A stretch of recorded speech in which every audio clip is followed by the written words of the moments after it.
Alright, so Jeep Update 37, and 37 is all about the IDIDIT tilt steering column that I just got. And kind of like I did with the painless wiring harness in the last video, I'm just going to do an unboxing and kind of walk through kind of what's in the box.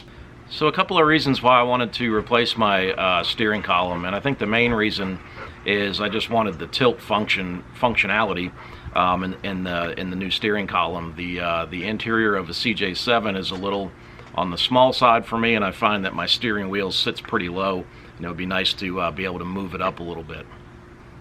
So another reason that I wanted to replace the steering column was not that there's anything majorly wrong with mine, but just the age of it.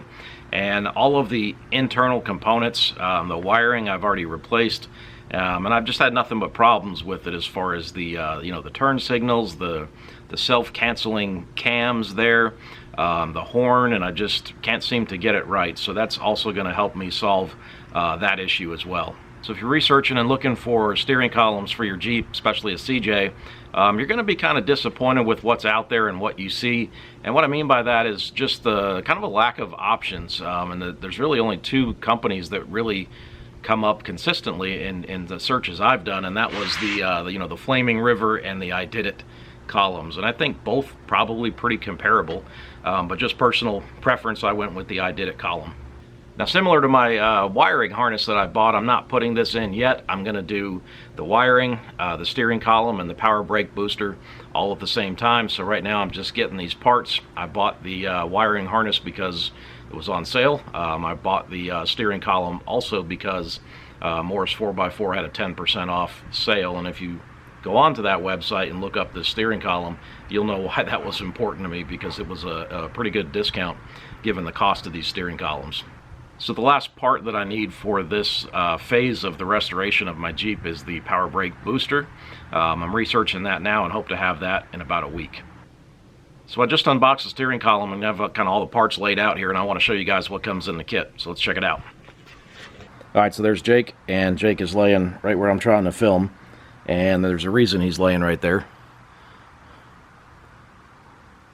Because it is unseasonably hot here in North Georgia in September, and it is in the mid-90s today, so he's trying to stay cool. Anyways, so here's all the parts that come in the kit, and let me kind of show you what these are. So instructions.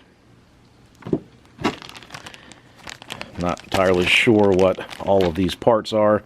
Some kind of wiring. A couple of smaller parts here. I believe these are for the horn assembly. They kind of look familiar, kind of give me nightmares. You got your knobs, tilt steering, blinkers, and your hazard. Jake seems to be interested in this part.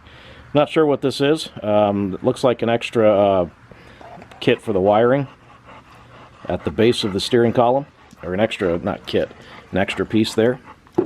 And then some bolts.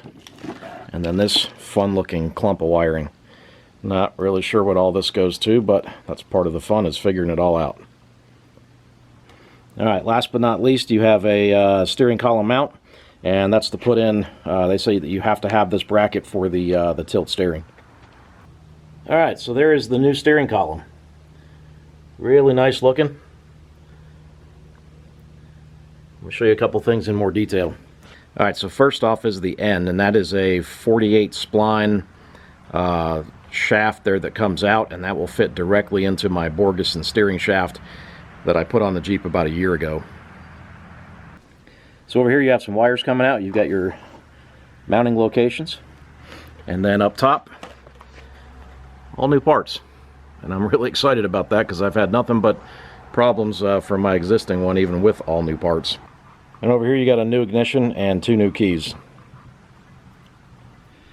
Alright, so that's what the kit looks like. It looks pretty straightforward, and it should be a lot of fun to install. And I'm looking forward to getting into some of the installations that of all these parts I'm buying, so I can show installation videos and not just kind of unboxing and what's in the box type videos. So stay tuned to the channel for that. A lot more cool stuff to come. So if you like this video, you like the content of the channel, hit that subscribe button. Thanks for watching.